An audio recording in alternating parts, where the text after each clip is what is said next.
Ito mag-harvest nitong serpentina. Unang-una, kukuhain nyo yung talbos. Dahil, pag hindi nyo kinuha yan, yan ay tataas at bubulaklak.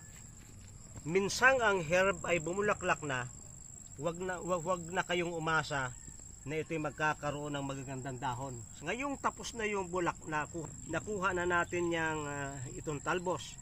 Kukuhain naman natin yung dahon at wag nyo kukuhain yung mga maliliit na sanga na yan.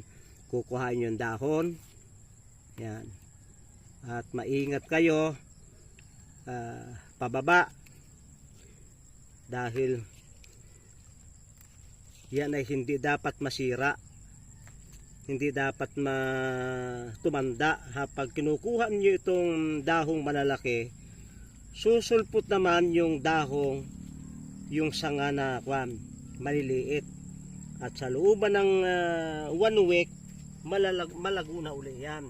Maghaharvest kayo ng inyong dahon ng serpentina weekly.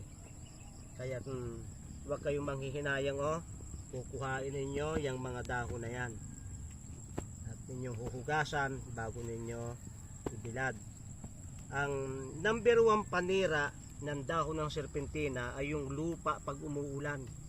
Malalagyan ng lupa yung kanyang dahon at siya ay magkakasakit. Kaya huwag kayong maaawa sa serpentina na kuhaan ng dahon, sapagkat pag inyong ginawa yan ay parang kamote na susuloy, no? Kung sa panay inyong kakalbuhin yung serpentina, huwag kayong mahahabag. Ay naku, ang pangit ng tingnan. Ay wala, talagang dahon ang kailangan nyo yun sapagkat yung dahong malalaki mas pakikinabangan nyo kaysa talbos. At ito na ang resulta ng makalbo ang puno ng serpentina.